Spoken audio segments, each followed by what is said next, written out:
today we are talking about releasing self-limiting beliefs. What are they? Why do they show up? Where do they come from?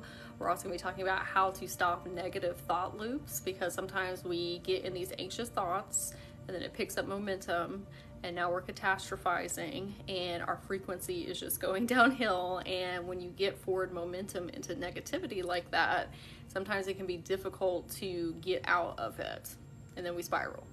So I'm also going to be talking about a whole bunch of different resources and tools that you can take on your journey to help you raise your vibration and frequency, stop these negative thought loops, and how to release those self-limiting beliefs. And so if you're watching this on YouTube, I am doing a TikTok live and I'm talking to people in the comments. So that is who I'm speaking to. And remember to like and subscribe if you want to see more workshops like this. Okay, so what I would love to start with is reading. Hello everybody. I would love to start with reading some common self-limiting beliefs that I see with clients or talking to people, or when I'm on TikTok or Instagram and I'm going through the comments to see what people feel about things. Sometimes I'll see self-limiting beliefs pop up. And so we're going to talk about the most popular ones. These are not all of them, obviously. Everybody has their own individual experience.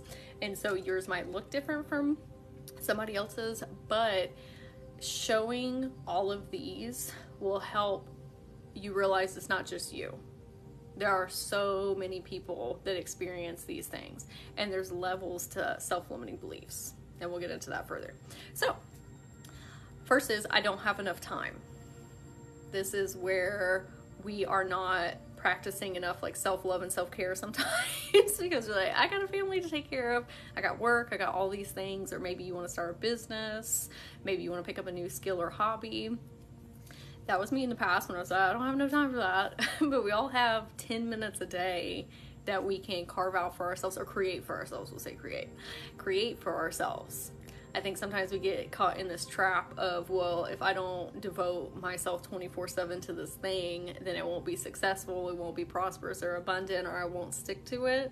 But 10 minutes a day can shift your whole entire life. I will say that all the live long day, because what happens is you start to teach yourself to be accountable, and you start showing up for yourself. You start showing up for yourself. And it picks up forward momentum, because now we're enjoying it, we're getting dopamine from it, it becomes a part of you. Then that starts rippling out into other areas of your life. That 10 minutes will literally change you into a different person if you stick to it every day. Like right now I'm doing Spanish, and I make a commitment every single day. I have to get on Duolingo for 10 minutes. Okay, every single day. But if I look at like learning a whole new language, it's very overwhelming. Okay, so we got to break it down into micro chunks. Another one is, I'm broke. I don't have enough money. And an example that pops into my head when I said that was when I first started making content. I was like, I don't have a camera. I have my phone, and it was like making videos on a potato. It was not great. Okay, but you got to start with where you're at. Or maybe you want to travel somewhere and you want to go to Hawaii and it's like $5,000 or $10,000 or whatever, and we're like, well, I can't get there, I don't have enough money.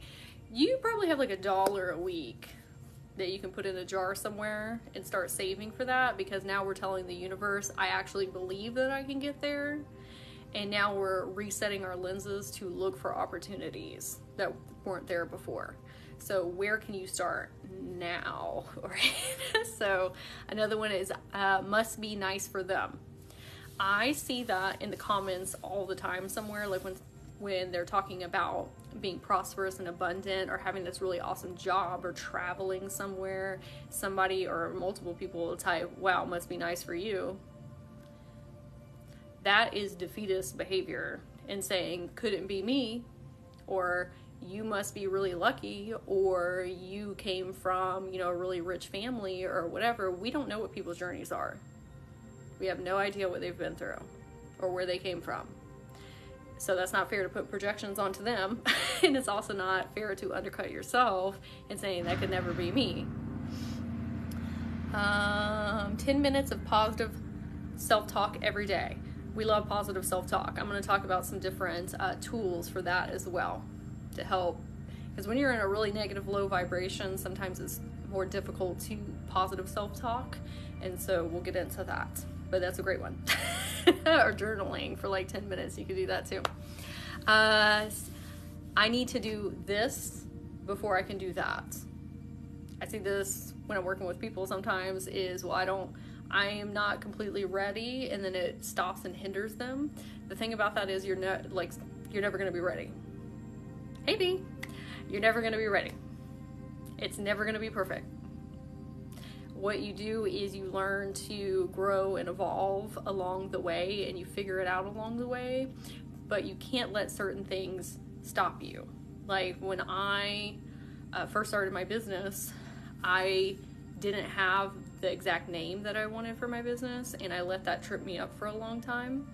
And there was one day where my higher self came in and said, you need to put something out there and then you can change it later. But I was so afraid of, well, if I do that, then people, are going to think that I'm real flippy floppy about my name and what I want to be doing. And like, who cares? Like the people who are meant to stay with you and stick with you, they're not worried about that stuff. They enjoy you. You can change anything you want anytime. Do the thing. Even if it's not perfect. Do what you can with what you got right now.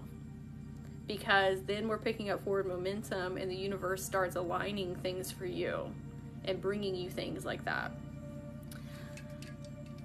Why can't we all just be proud of others when they are succeeding? Absolutely. I love that so much. If you are hyping people up for their success and where they're at, like they have the clothes and the house and the money, the reason that you see those things and resonate with those things is because that's within you, even if you're not at that place in life right now. So if you are detracting from them, you are putting yourself further in that hole. If you are hyping them up and saying, wow, I'm so excited for when I get to that place, it's because you are resonating on that same wavelength, on that same frequency. That's your reality. We may not be there in the 3D paradigm yet, but there's something within you that says, that's me. So the more positivity you put into it and say, congratulations, good for you, because that is actually a different version of you.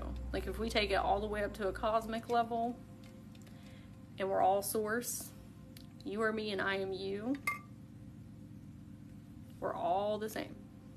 And so how you treat other people and how you reflect things back to them, like love and happiness and joy to them, that's you talking to you, and vice versa. That's how you check how your reality is going. Like what kind of people do you have around you? What experiences are you having? It's a good indicator of what's going on in your internal experience because they're reflections of one another. I am so excited and proud of myself that I'm doing YouTube videos. Yay, I'm so excited for you too. Good job. Okay, you can't trust anyone. That's a big one. Especially if we have been through some trauma in childhood, which is not fun. But if we have been through that, it kind of puts this lens on us of building these walls and these guards. And sometimes we need that when we're in a space of life when we need it. Like if we're in narcissistic relationships or things like that. Okay, but when we are completely on guard and feel like we can't trust anybody all the time, then our soul tribe members, when they come in, you can't see one another. You don't see them. All you see is scary, icky, yucky. And so the universe is trying to align them to you, but we got to work on letting those guards and walls down and proving to our younger selves, like, hey, we're not in that time and space anymore. Not everybody is like that, because that was a big core wound for me. I had to teach my younger versions and my inner children that, hey, we're not in that time and space. We don't have people like that in our life anymore. We are moving forward with magical beings of light, okay, that we can trust. And I'm not saying that we need to put our trust in everybody, but we also have to put ourselves in circumstances to overcome that fear of everybody's out to get us. I might fail is another one that trips people up. Too young or too old. Does anybody have that? of I'm afraid to fail, so it trips us up before we even get started. Too young or too old, it's possible for others, but not for me. So we see things within other people and we're like, wow, that's awesome. Good for them. It couldn't be me. The dating world is awful. I see that stuff all the time where it's like, it's talking so negatively about romantic relationships or even friendships sometimes too. I don't have enough experience. I see this a lot with clients I work with because most of the people I work with are energy healers or some type of, like in spirituality, and they want to be a teacher, a mentor, a coach. And they say, I don't have enough experience. And I'm like, your life is your experience. That's the beautiful thing about energy healing and being a coach, is you are teaching people the tools that you got yourself out of those heavy dark spaces. So like you're already an expert in those areas because you're not in that place, but they think they have to go so far forward ahead of other people, like be at Tony Robbins or like Oprah level. And I'm like, you need to help the person that's a couple steps back from you. You don't need to know everything. You don't need to be all knowing. You need to help people where you were at back here. I am working on that. Yeah. I wish I would have done things differently. Maybe my life would be different. So shame, regret, and guilt are extremely heavy frequencies. They typically sit in your bottom chakras and they make you feel very dense, and it makes you attached to past narratives and like shoulda, woulda, coulda. Sometimes. Yeah, that happened. That is in the past. We are a blank slate now. There is always tomorrow. We can always do something different.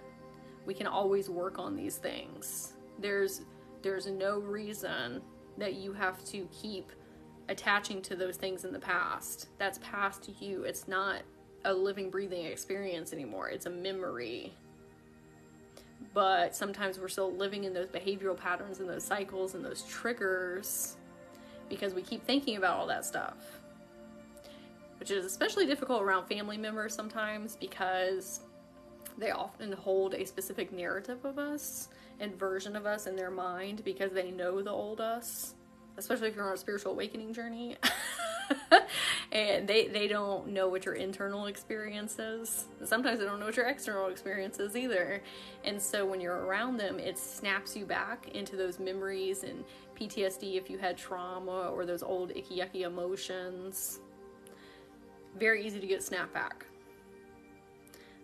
We're going to talk about that a little bit more. I had to ask my inner child why I don't read all the books I have, and she said, Mom used to yell.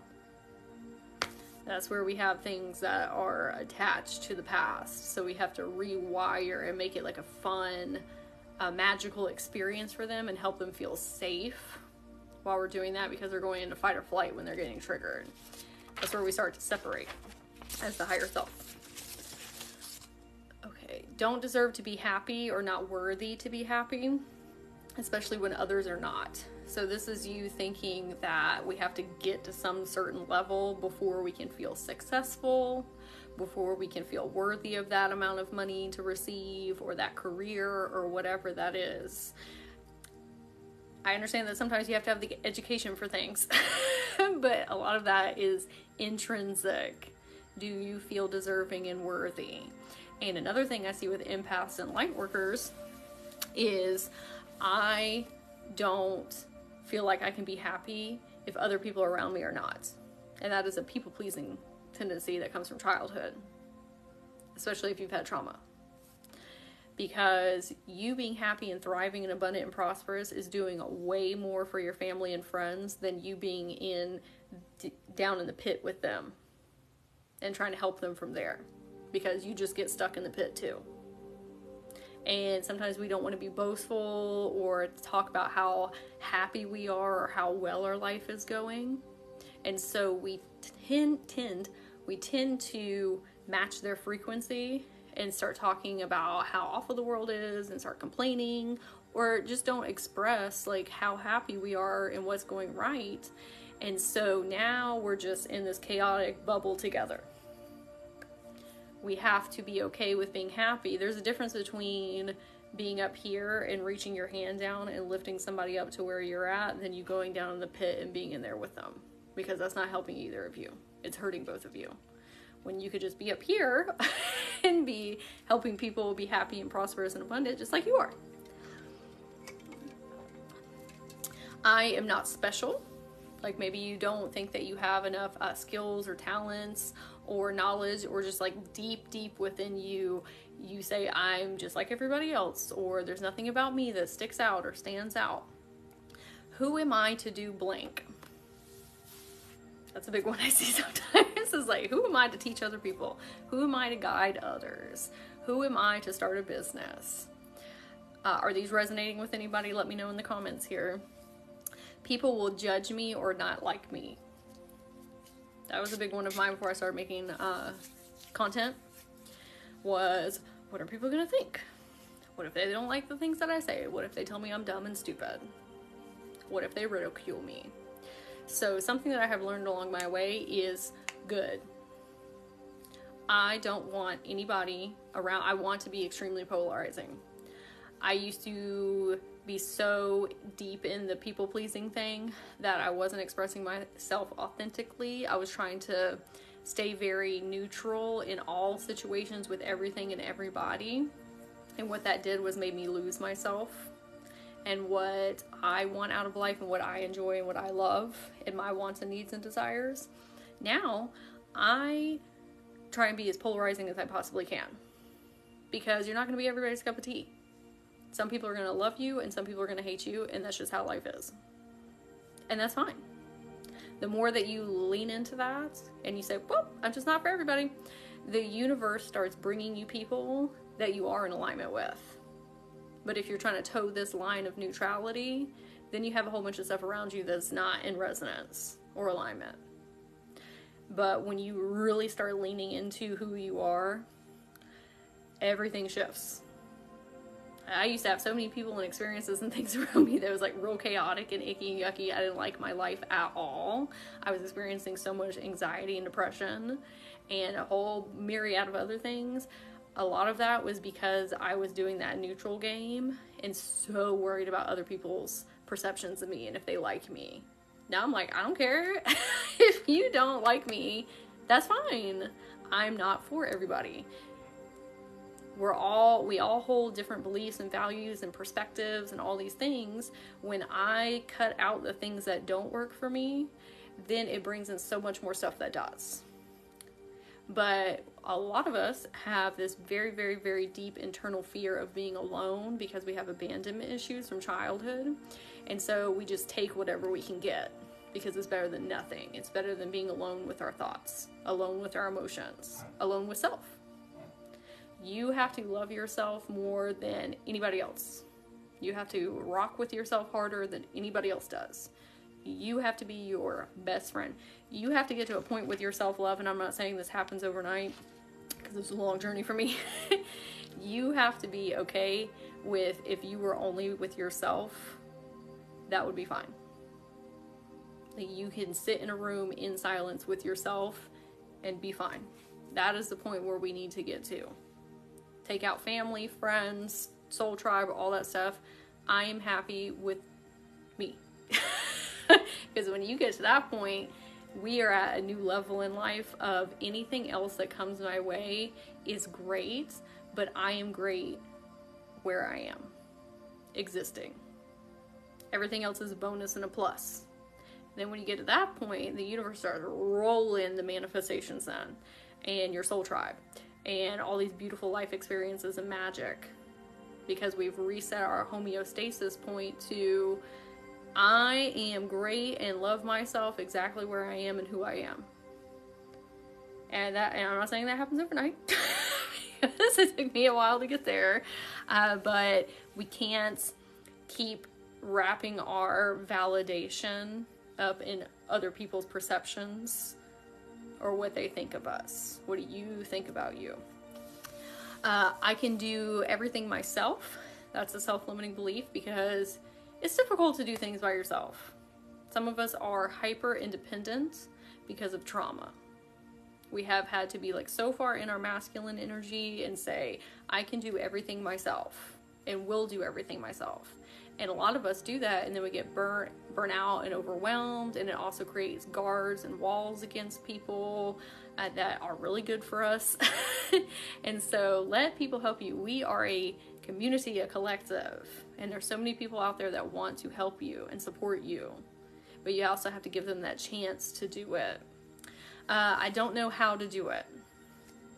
That was a big one that tripped me up in the beginning, is I don't know how to do marketing. I don't know how to build a website. I don't know how to be confident. I don't know how to do blank, blank, blank, blank, blank. And so I would put it off or say that's not for me or good for other people, but I don't know, blah, blah, blah. You can figure anything out.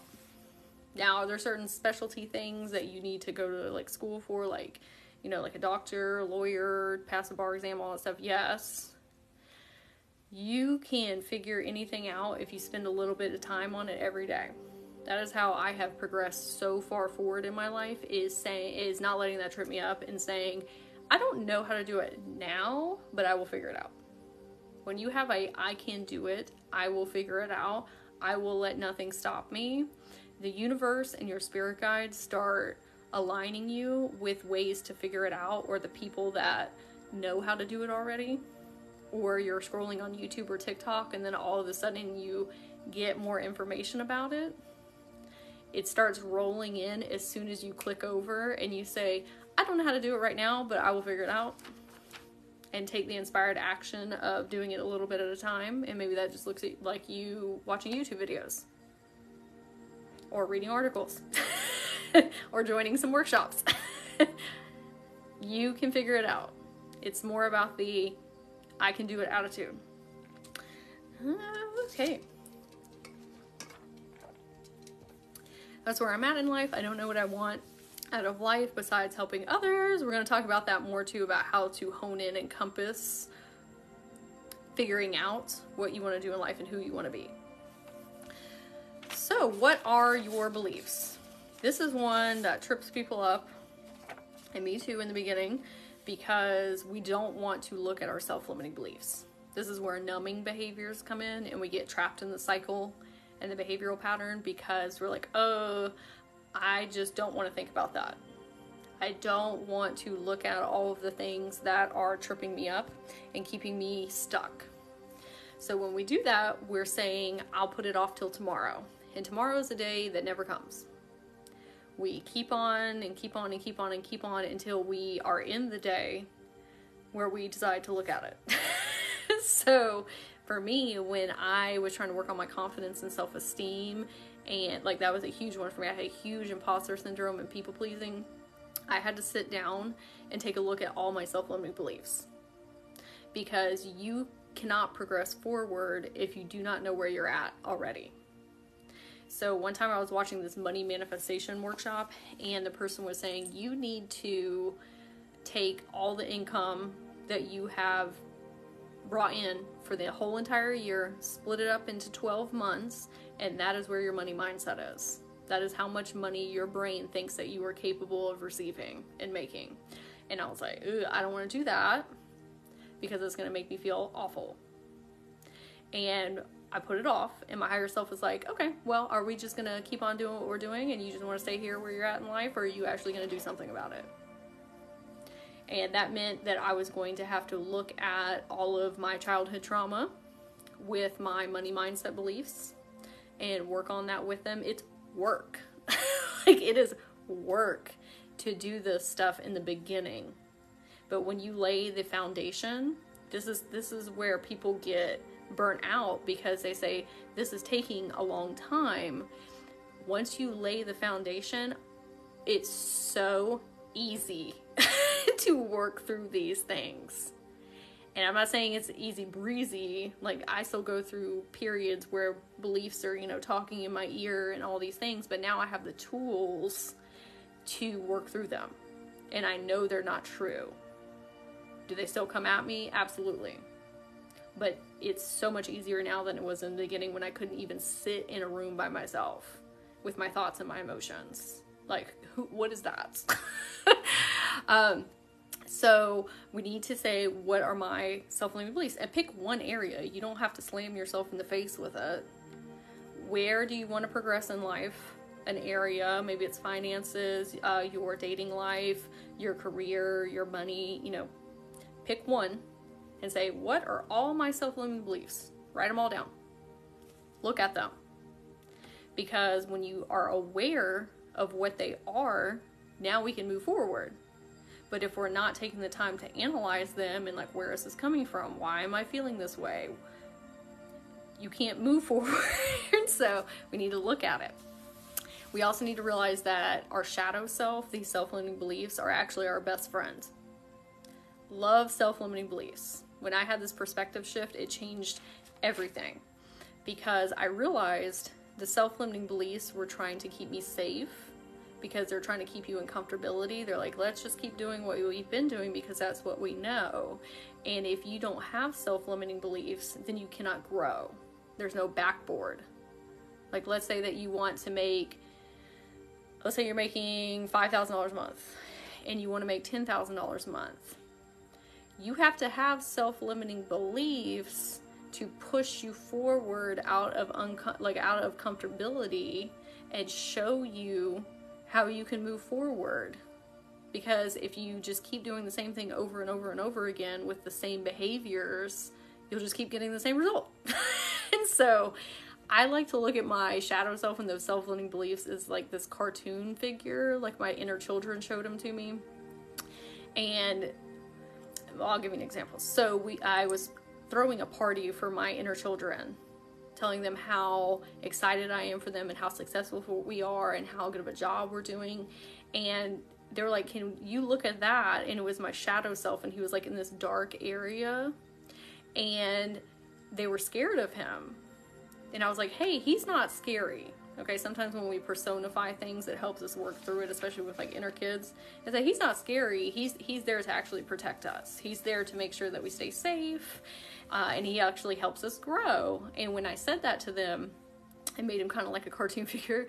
They asked if they could invite him to the party. They said, can he come with us? We don't want him to be sad and lonely. We can put a party hat on him and it be a growth experience instead of something that is going to consume you. That's where different perspectives in life come in and can really shift things for you. Do I want to look at this self-limiting belief as a reason that I can't move forward, or do I want to look at it as a reason that I can grow? That is a huge one that has helped me. How is this helping me grow instead of holding me back?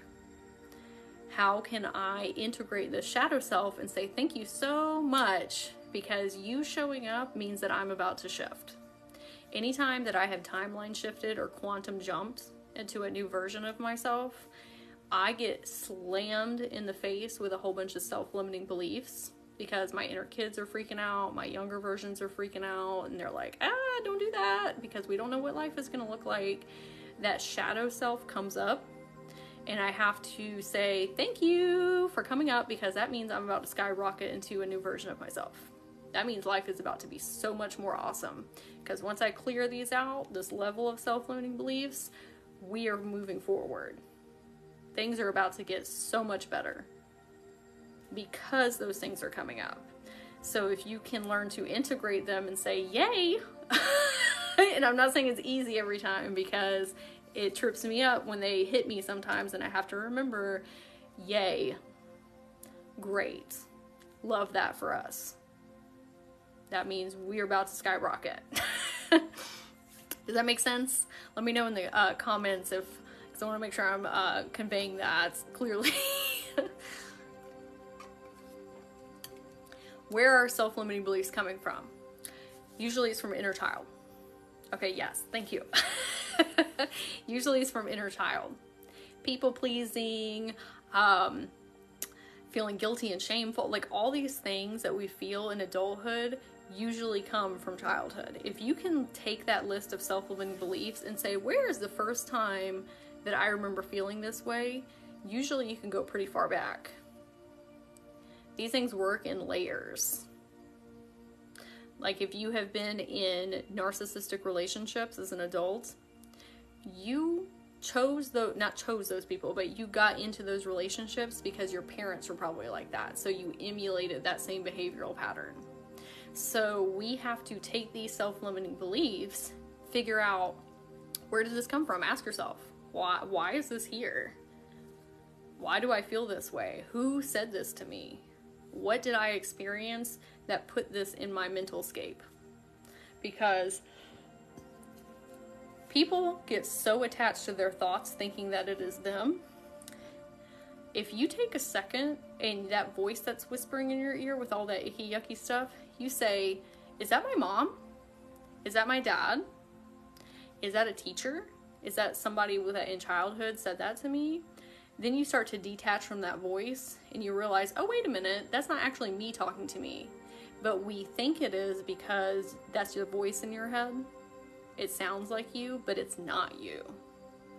Think about when somebody says, or let me think of one, where it's like, you're not good enough. You might think that's you saying that to you, but it's actually a parent or a guardian, but you're hearing it through your voice.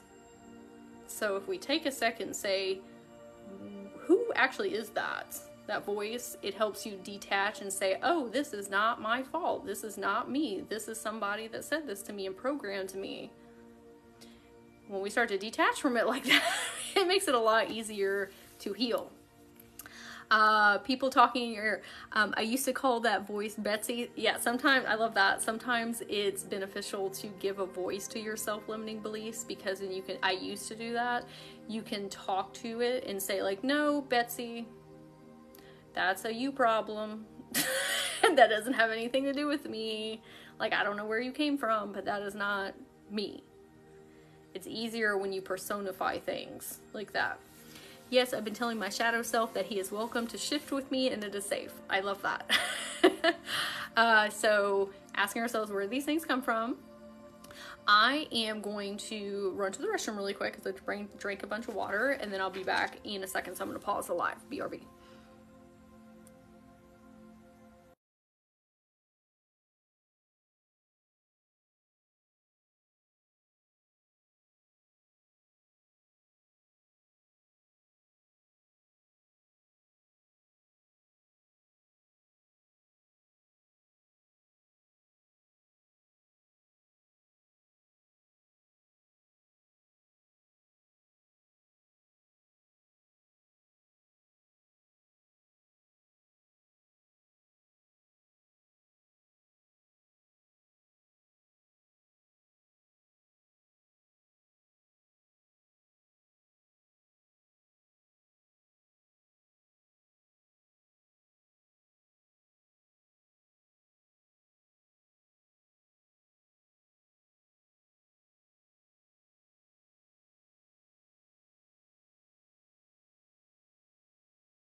Okay, thank y'all for holding for me. So if we, this is some Florida water if anybody wants to accept that for your energy field. So if we know that a lot of these come from our inner child, I want you to think about if you had a small child in front of you. Like, let's say that you're at Target and there's a small child, 5, 6, 7, or even older, like 8, 9, 10, 11, 12 years old. And there is somebody who is going in on them and saying, you are worthless, you'll never amount to anything, you can't do this because of where you came from, and just going in. Would you say something? Would you have the reaction of wanting to stick up for them and say, hey, you can't talk to them like that, don't do that, and then telling them that none of that stuff is true or real? That's a them problem. They have their own projections and trauma. That's what you need to do with your inner children. You need to, when you have these self-limiting beliefs come up, it's coming from them most of the time, but you think it's you because you're hearing it in your adult voice and your adult consciousness, but it's that shadow self, or your parents or your guardians, your teachers, that you're hearing through your voice, and they are talking to your inner child. So you have to be the higher self that comes in and says, no, we're not doing that. validate them for how they're feeling and say, I love you and thank you so much for telling me about those beliefs and how you're feeling. Let me explain to you why that is not true. I had to do that the other day when I was having some fears come up, and my inner child or children came up and they said, oh, we're scared, we're anxious, we're nervous. And I came in, and at first I said, oh, no, we're not, that's not true. And I didn't validate them first. So I was shushing them. And I said, no, okay. I want y'all to tell me every single thing that you are afraid of right now. I want you to tell me all the self-limiting beliefs. I want you to tell me exactly how you're feeling. I want you to just tell me everything. And they sat there and they told me everything, and they're telling me in a child perspective, like what a 5-year-old or a 12-year-old would say. And I said, okay, thank you so much for telling me that. Let me come back in and explain to you why that's not our reality, why we're not in that space of life anymore. We have the tools, the resources, the people that we can reach out to. And it made them feel a million times better. They're like, oh yeah, because kids need reminders. That is how you're working to heal your subconscious. We have to, you can't, things don't heal just overnight, usually. We have to reprogram and reiterate to our inner children. We have to create safe space for them. That's what a parent does with a child. Or, if you have to help them feel safe and secure and loved when they're having these moments. So when I did that, they're like, oh yeah. And then we could just keep it moving in our day.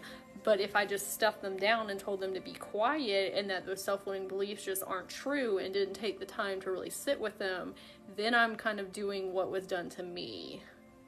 And that's generational trauma. Is that resonating?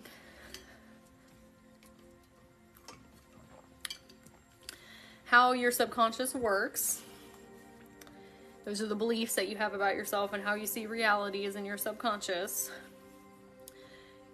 The more that you have that thought of I'm not good enough, or I don't know enough, or not confident enough, the more that you have that thought, the stronger that belief gets, and then your subconscious looks to affirm that outside of you. So you'll start seeing more examples, and then it starts to solidify deeper and deeper and deeper and deeper. So and thank you, Justin. The example that I used earlier of narcissistic relationships, if you have parents that were narcissistic to you, then we're looking for relationships like that because that's how we got programmed. This is how people are. And then it teaches us not to trust people, and it teaches us that there aren't people out there that are great and wonderful and magical and beautiful beings of light. So what's happening is your kids have trauma, and then you're solidifying more examples of it to them and saying, yep, happened again, yep, happened again, yep, happened again. So we have to shift and give them examples of where that's not true. That's what I was doing with my inner children, saying, no, we have an example of this, an example of this, an example of this, an example of this to counterbalance that. You have to start putting yourself in different situations to heal these self-limiting beliefs too. Like when I was talking about trusting people, if you don't ever put yourself in a position to be confident or to trust people, then you're not ever giving those inner children a different experience or evidence. Your subconscious needs evidence to believe. So you have to step outside your comfort zone to prove it to yourself. Then once you have that evidence, now it's an anchor point that you can always go back to and say, no, that's not true. This is why. And we'll get into that further. An algorithm. What you put in is what you put out, and vice versa. Just like social media, the universe works like an algorithm too, and so do you.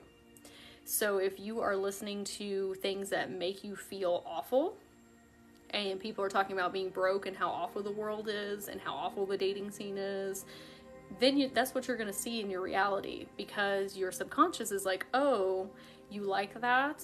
That's how you feel? Let me show you more.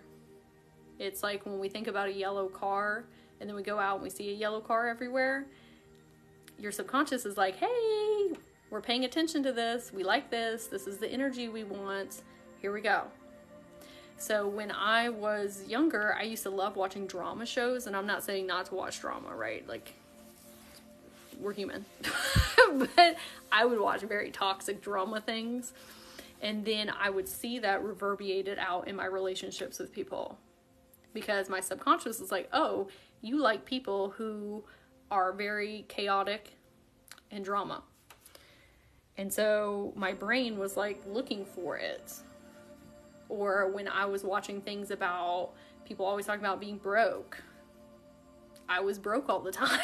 I had no money anytime, because my subconscious was looking to affirm that in my reality and say, okay, well then we're not going to send you anything, so you can just keep on being broke. Who are you spending time with? That's a huge one, because the people who are close to us influence our energy field so greatly. So greatly. Especially people that you spend a lot of time and energy with. It's very easy to pick up on their beliefs and their values, because your energy field is more kind of relaxed around them, or like you just know them very well, so you're prone to take their advice. You're prone to, if they're putting doubts in your mind, you're prone to listen to them. And so who you have in your inner circle can greatly shift your life. Like the people who I used to have in my inner circle were not helping me move forward, and not a judgment against them, because I was the same way. We were just in this chaotic, icky, yucky stuff together.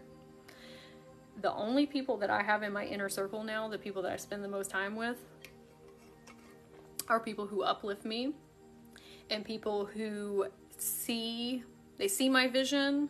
They don't have to understand my vision, but they know I'm going to get there. And they're great support, and they're positive, and they're happy, and they're thriving. I don't have people in my inner circle that aren't like that anymore.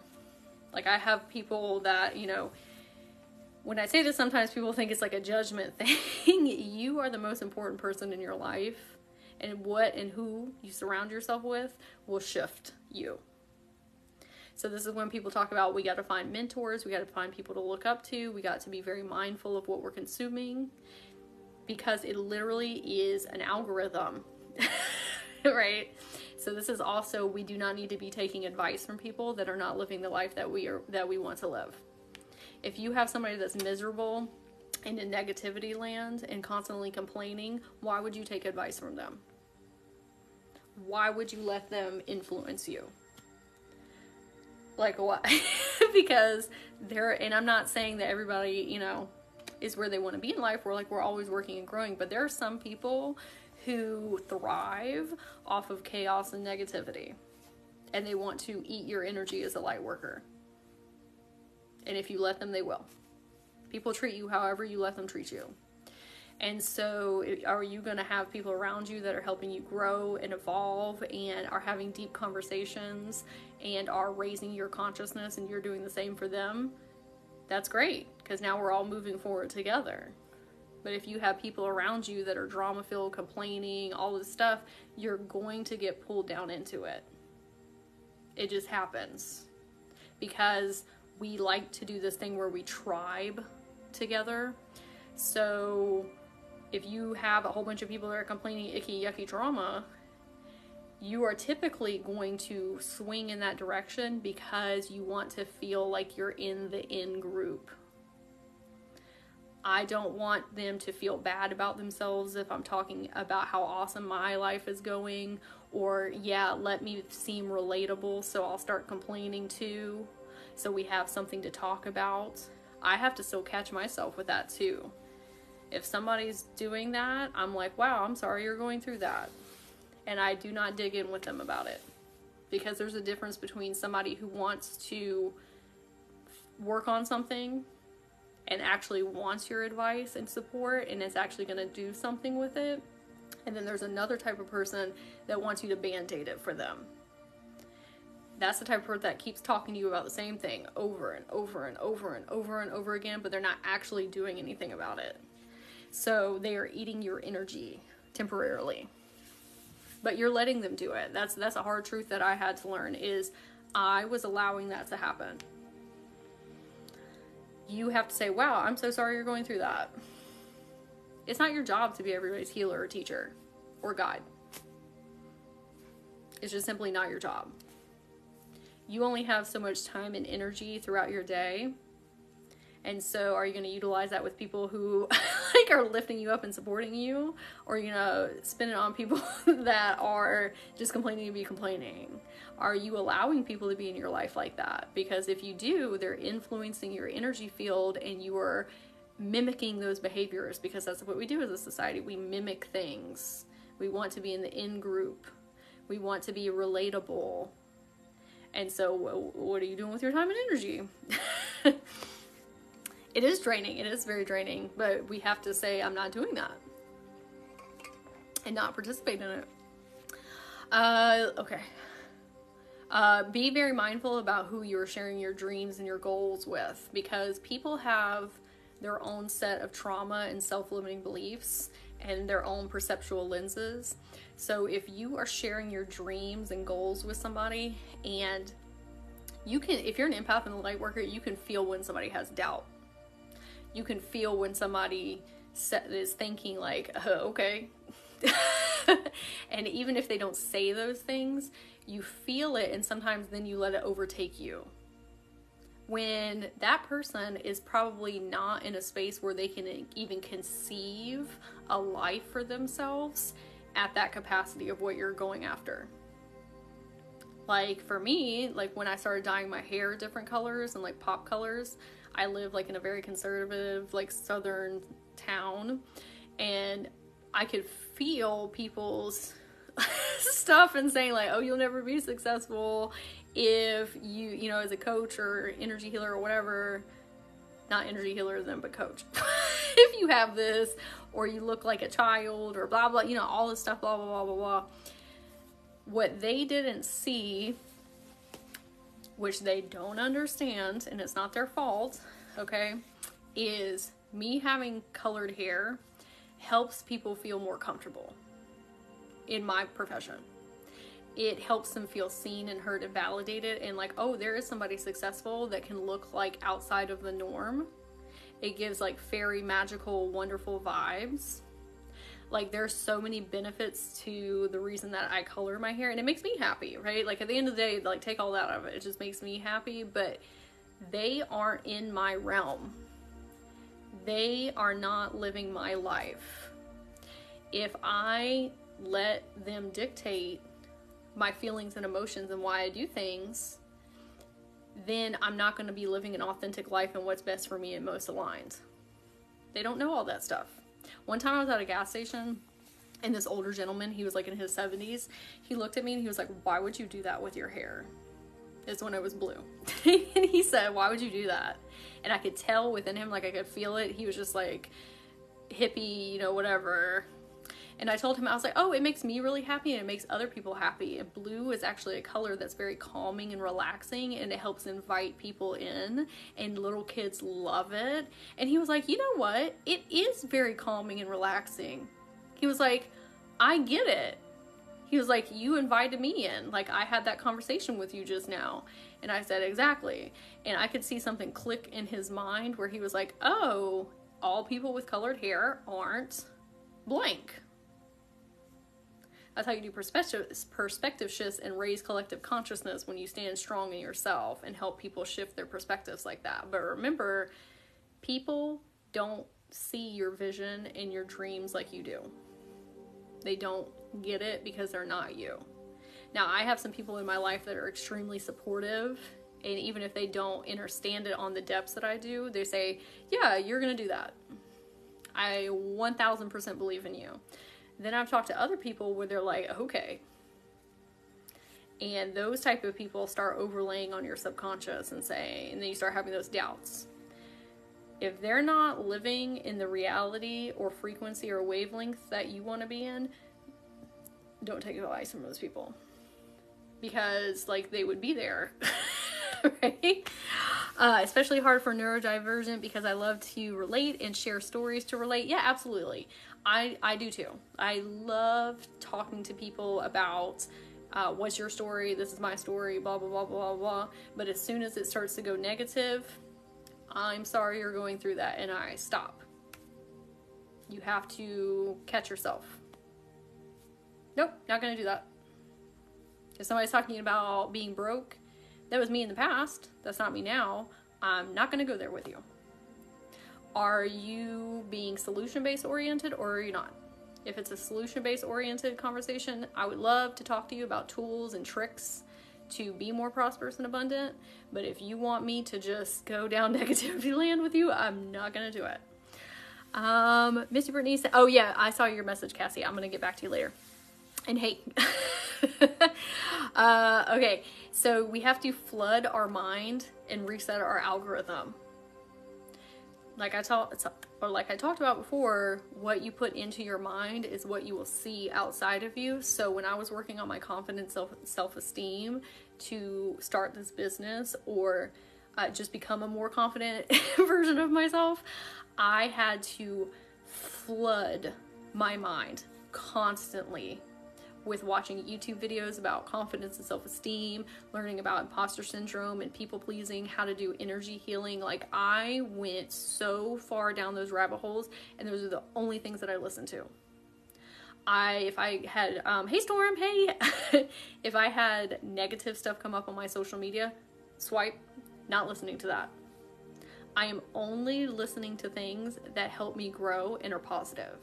I do not listen to music that talks about how awful dating is, or how, awful the world is. I do not listen to anything if it is not positive and pushing me forward. When you start to make that shift, your whole reality will reset. But you have to, it's not easy at first, because you just get caught in the, oh, I want to relate to other people that are going through what I am right now. But if you do that, then you're stuck where you're at with those people in the same experience over and over and over again. You have to reach higher. You have to find mentors. You have to go to where you are not at yet. You want to be super confident and you don't feel it yet? Well, then you need to flood your subconscious and your mind with confidence, confidence, confidence, confidence. Because otherwise you'll just stay where you're at. Constantly keep reaching up. You can always be a new higher self version. Like, love yourself for where you're at, because you're great at all levels. But if you keep on reaching, you're infinitely getting better at things, or loving yourself more, being more confident, or growing in your business, making more money. But if you don't reach and flood yourself with it, it's going to be hard to get there. And do it from many different perspectives. Everybody has different things to say. Like, don't listen to just one mentor or one type of healing thing videos. Listen to different people in different areas of life, because they all have different perspectives and they've all had different experiences, and you can learn something from everyone. I feel physically ill if I watch something on TV that's, yes, because Justin, you have done a great job with your subconscious, and your subconscious has a filter on it now. When I first started, I didn't have that filter. And so it was very difficult to catch those things. Now I have a filter that's like, intuition is saying, don't listen to that, don't do that. Not good for us. But you have to build that blocker. It's like a muscle. And you're not gonna catch it every time at the beginning. But the more you do it, the easier it gets. That filter gets thicker, and you're like, no, not putting that in my subconscious. And I do that now. Like, I'll catch it and be like, no, I'm not programming myself with that. Flood your mind. Your cells in your subconscious are always listening. Your cells in your body are programmable. So this is like when Joe Dispenza, if anybody watches him, is always talking about how you can really shift into a much healthier version of yourself. If you're always talking about, I'm sick, I'm broke, whatever, all these icky, yucky, self-limiting beliefs, your cells are encoding that. This is quantum level healing and reprogramming. Your subconscious is constantly listening to you, and the cells in your body. So if you're saying I'm sick, I can't do this because of this, and blah, blah, blah, blah, your cells actually resonate on that frequency and wavelength as well. And so they have a mind of their own, and they're saying, okay, well, she or he said that they're sick, so here we go. Same thing as your mind. Okay? Your cells are also like, they're micro versions of yourself. A lot of times we think like everything is so separate from one another. And now even scientists are like, memories are in your cells. They're not in your mind. They're like in every single facet of you. It's like, I was watching this thing, they were talking about how this person had this woman had an organ transplant, and the gentleman who she received the organ from, he was a construction worker. And when she got that transplant, all of a sudden she started doing construction projects. She had like this huge yearning to do these things that she had never done before, and she was good at them. She instinctively knew how to do them. That is representative of how our cells hold all of these things. So if you're talking negatively to them, then they're going to wire like that and give you evidence of it. Okay, so now we're going to get into the tools and resources to help us break out of these things, these beliefs and these negative thought loops and patterns.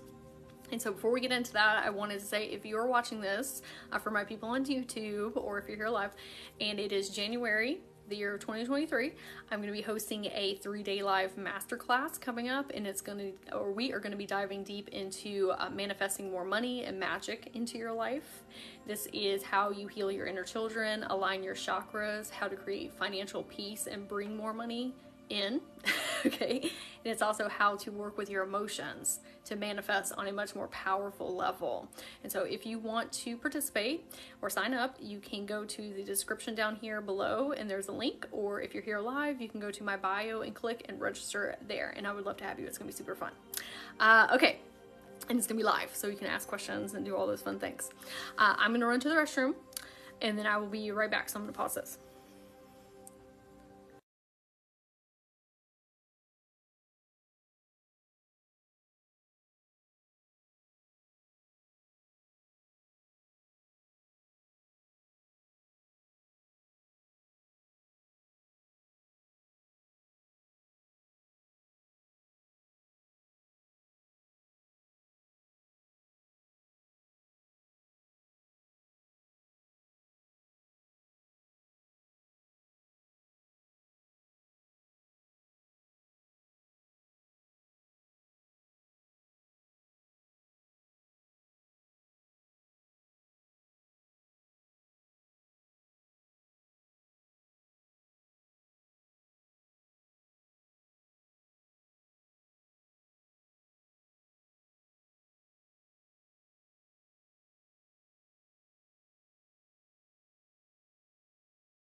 Okay, thank you for holding, everybody.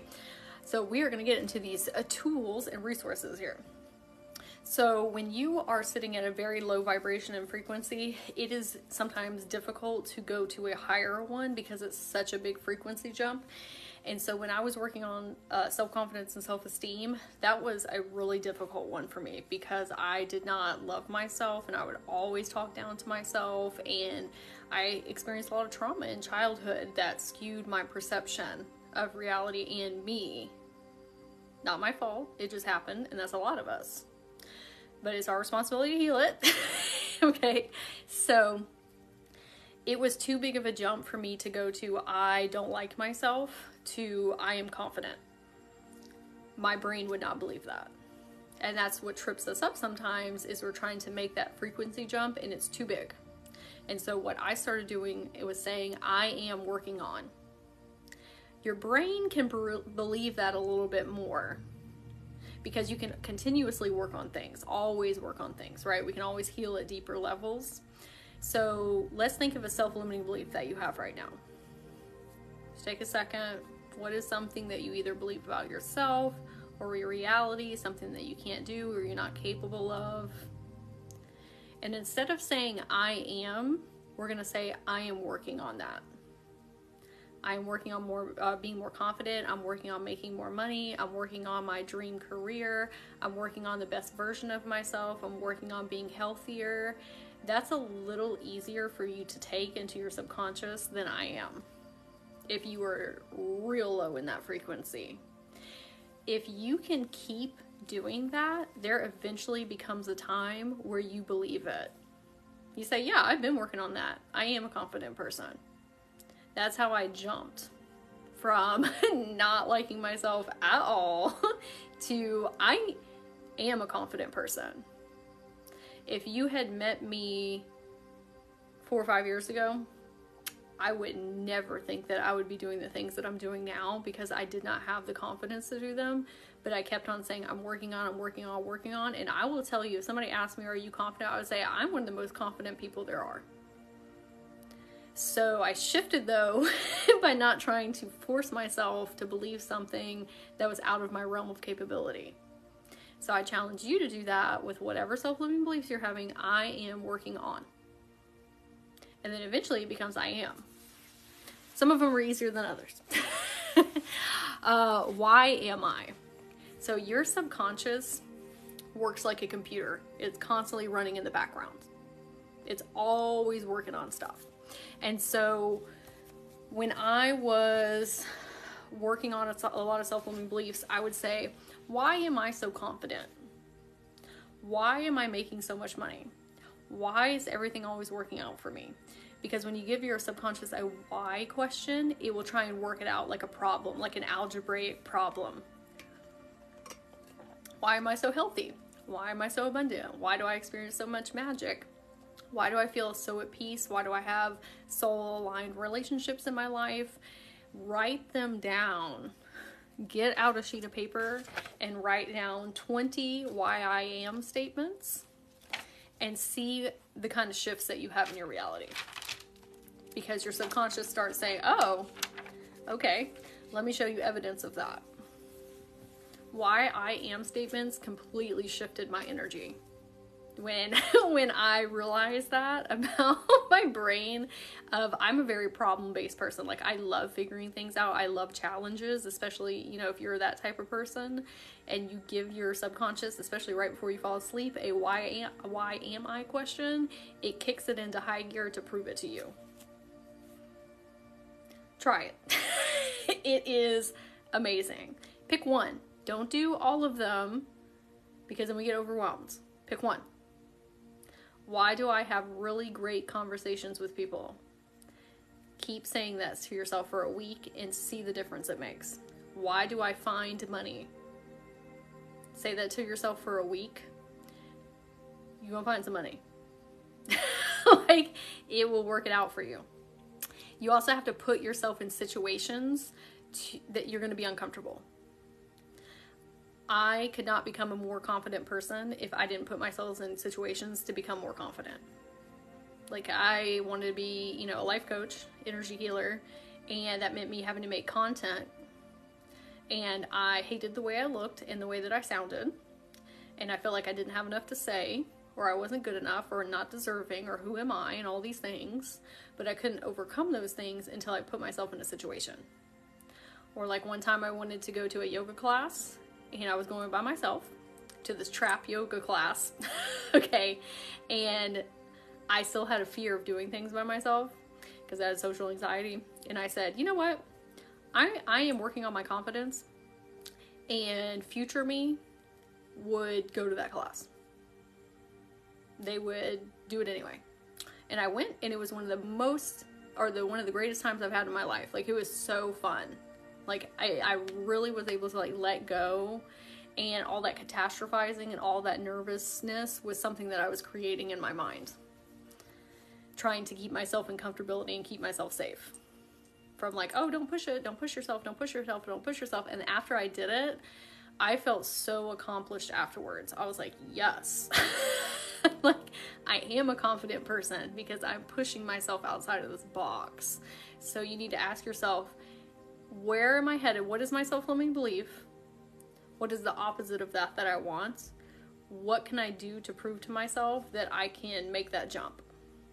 And do it in small increments. You don't have to, you know, change into a whole new person overnight, but you would be surprised at how much forward movement you can make if you take those little steps. You have to prove to your inner children that a new reality is available to them. And you have to come in as the higher self and say, I know you're scared. I know that this is outside of our comfort zone, but we're gonna do it anyway, and I love you, and I'm here for you.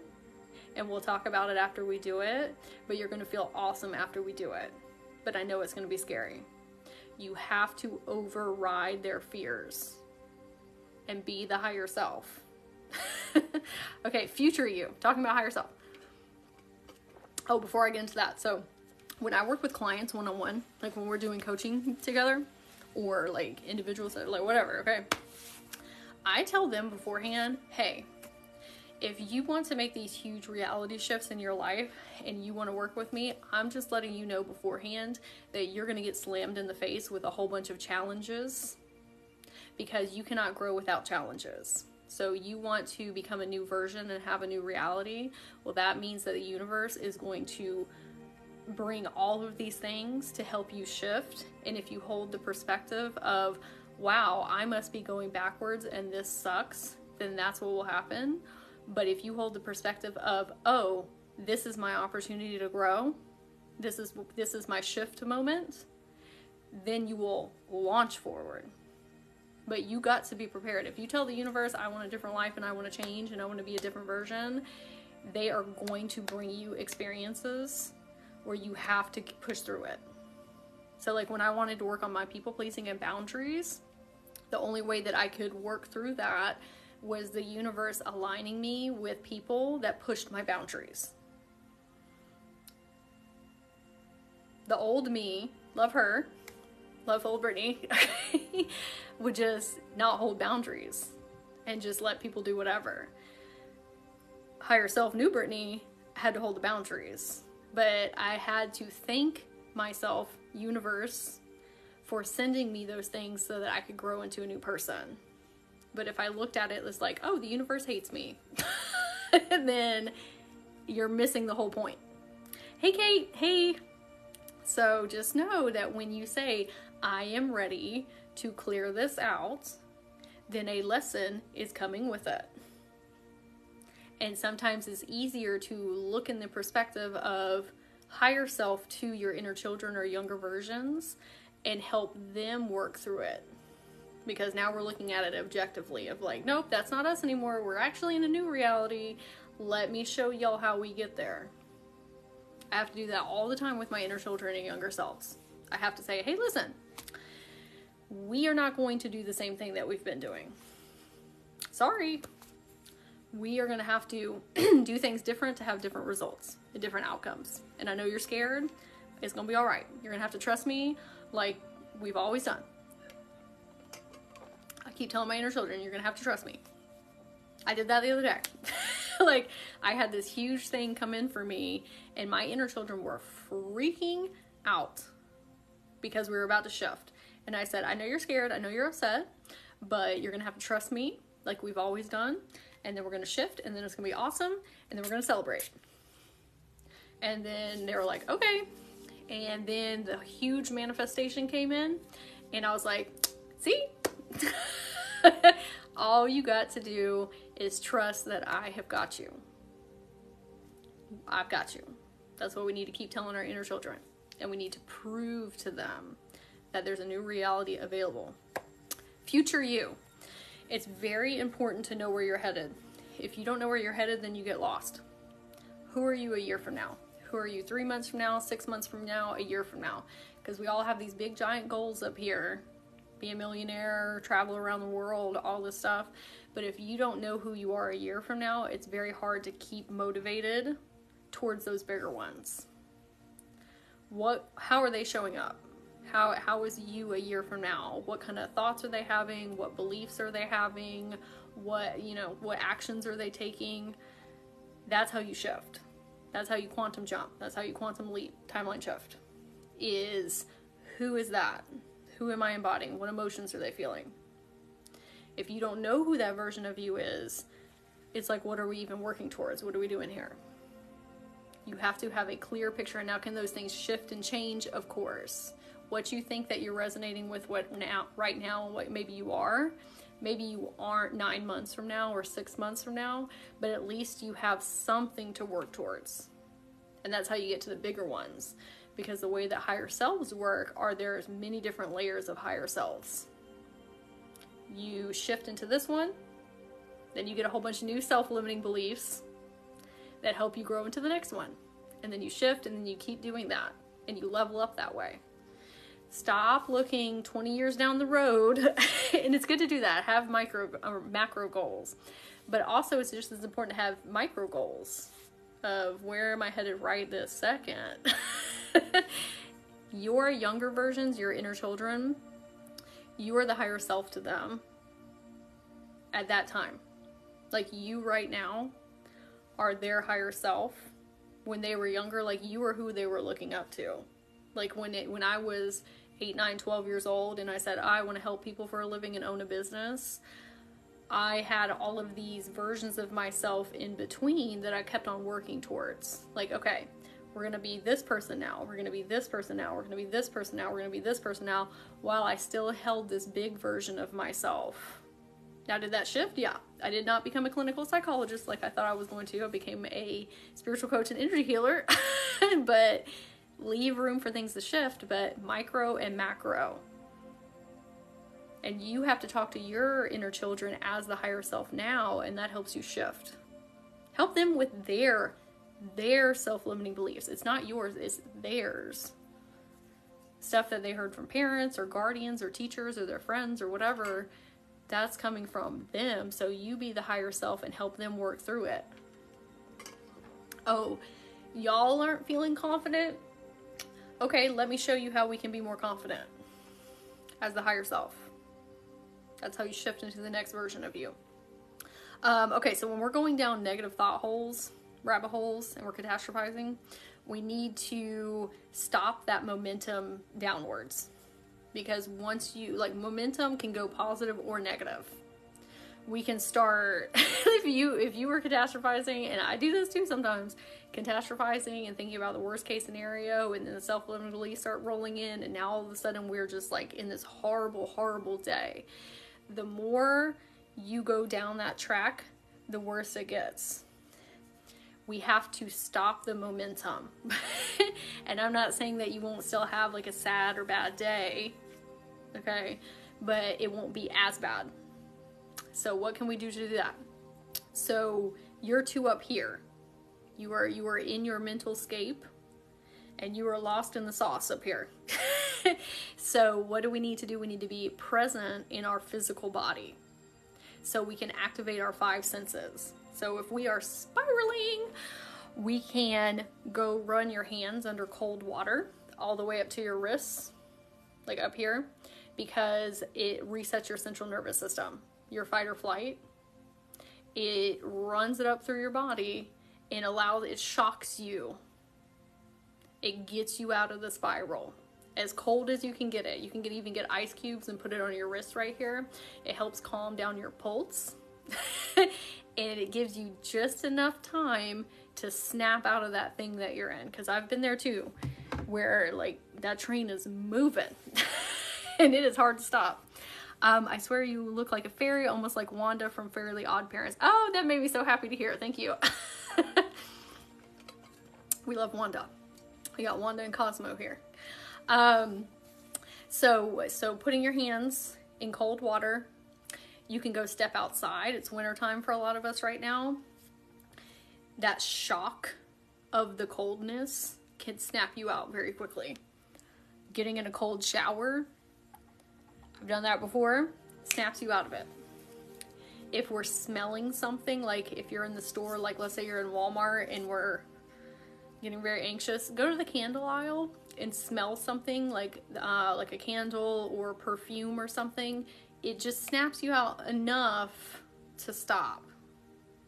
Or we can do listening to loud music in our ear that's very uplifting. Like you probably need to have a playlist of music already preset so you can pop it on really quick, because when we're upset and anxious and our fight or flight is on, it's hard to remember these things. So have a playlist ready to go. You could eat sour candy. That's a great one to snap you out. Like keep it in your purse or your book bag or your car. Sour candy will snap you out of that cycle. And then with your eyes, if you are, let's say that you're at home and you're spiraling, pick up a book and read a paragraph. It breaks up the spiral. It'll snap you out of it because you're having to focus with your physical senses on something. It's very beneficial, okay? Talk it out.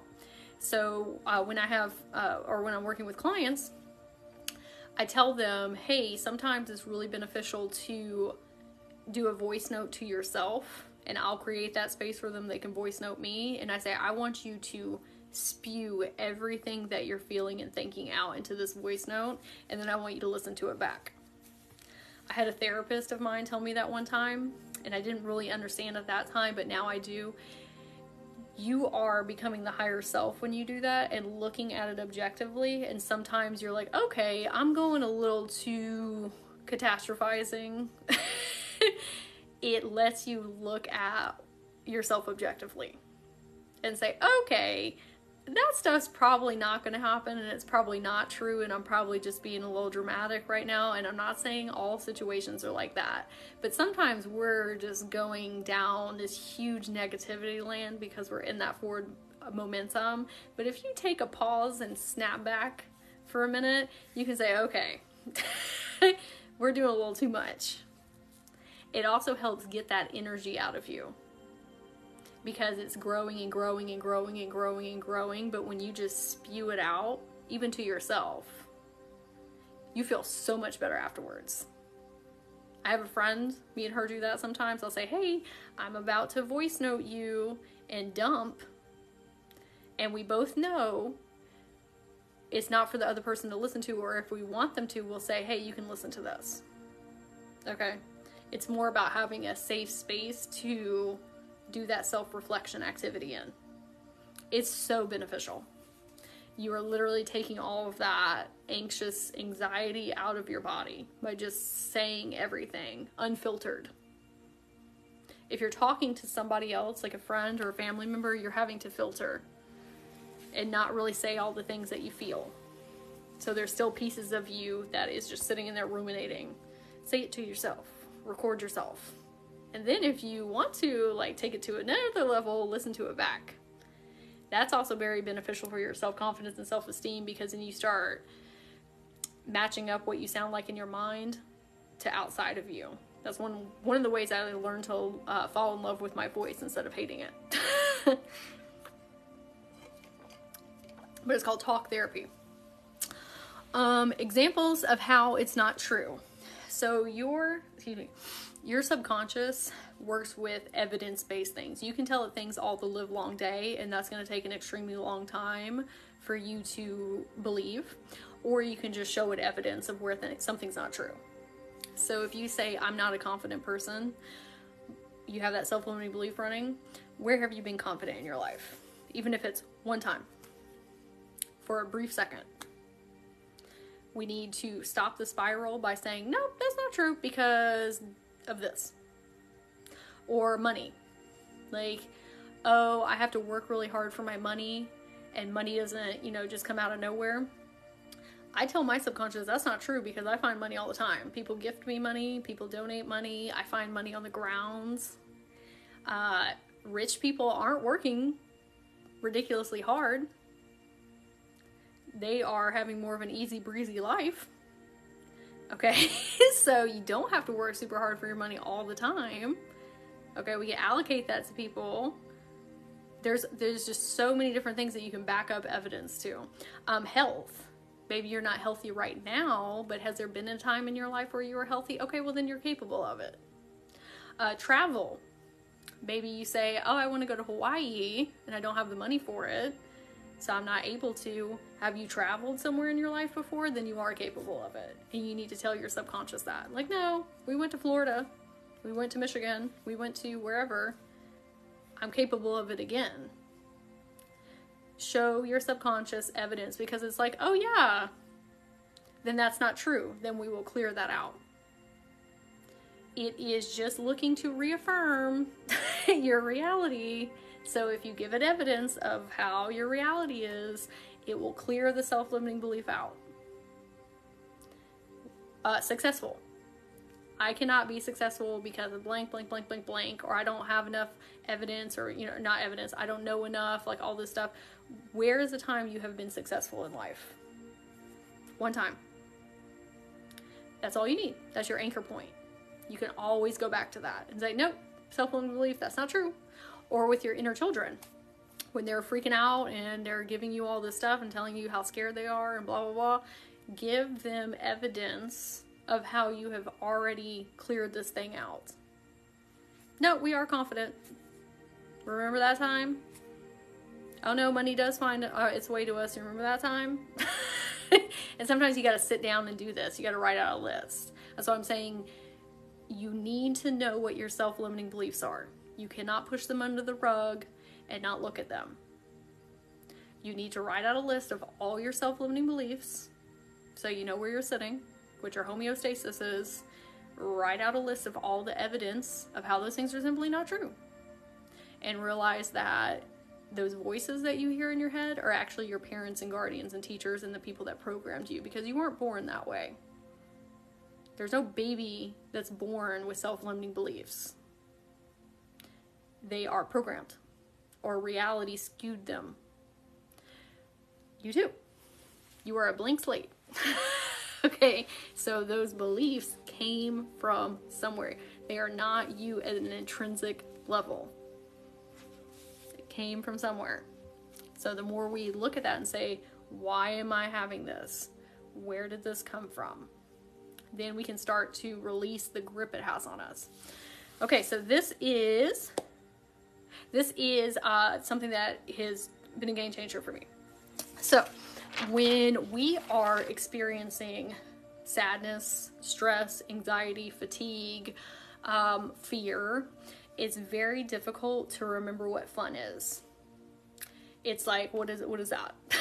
You forget all of the things that make you happy and bring you joy because you're spiraling out of control and you're letting your thoughts get the best of you. So I made this list, and it is 10 things that bring me joy and happiness. And when I am spiraling, I will go to this list and pick something to do for 10 minutes. It doesn't have to be an hour and a half, but for 10 minutes, and it snaps me out of it. And it gives me energy. And I'm not saying that you still won't have, a rough day, because sometimes we just be in the saddies, and that's okay. But having a sad day or two is different than having a sad 6 months. Because I've been there, where I've had extreme levels of depression and anxiety. Very dark places. When I learned to process my emotions and be with my thoughts and look at my self-limiting beliefs and work on my self-love and confidence and self-esteem, that's when my life shifted. But it took me looking at that stuff and sitting with it, because if you don't, it just compacts and compacts and compacts and compacts. So I'm going to reach out mine here. If you are neurodivergent, this is very important. You are in different energy levels every single day. There are some days when I am like Sonic the Hedgehog, and then there's other days where I can barely get off the couch. Like yesterday was one of them for me, where I was really struggling with my energy. If you were trying to force yourself to do something that's high level energy, you're going to end up feeling guilty and shameful and start berating yourself for not doing it or not being capable. And so we need to set ourselves up for success. And we do this by making a list of different activity levels. So I have some on here that are low energy that I can just lay on the couch. I have some that it takes a little bit more energy, and I have some that take a lot of energy. So I'll go to the list, and you can put it on your phone as well. We need to hang this up somewhere, because if you don't hang it up, you'll forget about it and you won't use it. It needs to be up on the wall or in your phone. So I'll read them to you. Going for a walk barefoot, playing with my dogs, listening to Reiki and light language, dancing, watching funny videos, stretching, coloring, looking at art on Instagram, listening to EDM music, and listening to Abraham Hicks. So there are a variety of energy level things there. Some on the couch, some me like getting up and moving a little bit, and some like a lot of energy. So I have to assess, where am I at today? I'm spiraling. I have zero energy energetically. Maybe I'm not feeling great about myself. What of these can I do right now for 10 minutes that I'm capable of? And then after I do it, I feel so much better afterwards. And it snaps me out of the spiral. But you got to have it already prepped. Set yourself up for success. And like I was talking about with like the music playlist, make you a playlist already that's put together that you can just pop in when you're in those spirals, and it can snap you out of it, but you got to have it ready to go beforehand. And so this list, put it on your phone, put it on your wall. When you're going downhill, say, okay, I have my list, and go pick something. It'll help you immensely. Hey! Okay. What was everybody's biggest takeaway today? What is the thing that you learned that you're like, okay, that's really going to help me. That's really going to support me. Because that helps me with future workshops or things to focus on. If you're here live, I would love to hear in the comments if you want to share, or if you're watching on YouTube, let me know in the comments below. I would love to answer them as well. And if you want to participate in the manifesting workshop, where we talk about how to bring more money and magic into your life, how to align your chakras, work with your inner children and help them heal, how to work with your emotions as fuel, how to process them, how to feel better in your body, okay? That is going to be at the end of January. It's going to be live. There's more information in the description here, or if you're watching live, you can go up to my bio and register there. Or if you want to work one-on-one, I have a Lightworker expansion program, and that is one-on-one mentorship where we do healing on all your inner children, all of these self-limiting beliefs. We work on your confidence, your self-esteem. We do Akashic record work together. I help you with your business if you have one, or if you're neurodivergent, teaching you how to better manage your energy fields, how to feel better being out in public, how to interact, how to have tools for your neurodiversity so you can thrive, how to get into your spiritual gifts, how to start a business if you want to be a coach or an energy healer. If you want that one-on-one level work, there is more information in the description below or up in my profile. Okay, oh, the why I am affirmations, good. It's so helpful when you say I am working on. It's so much easier for you to receive that into your subconscious and your heart space. I am working on loving myself deeper. Do you believe there could be soul contracts where you can't manifest or show up being received? I think there are things that we have in our soul contract that we see as blocks, but they're like lessons. Like maybe you want to be an energy healer or a mentor or a teacher, and so you have put this quote unquote block in there to help you work through it so you can help other people. Or maybe you have a past life that dealt with something and you need to help them heal it. It's doing a rollover effect.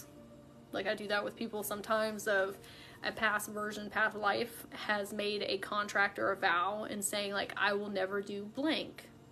And it blocks you up in this lifetime.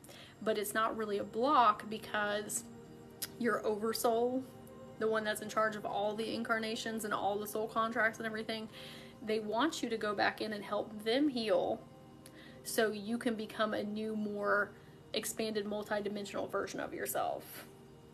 Like you are the higher self to that past life. So it's not actually like a block. It's more like this is how we're going to grow. Kind of like these self-limiting beliefs as well.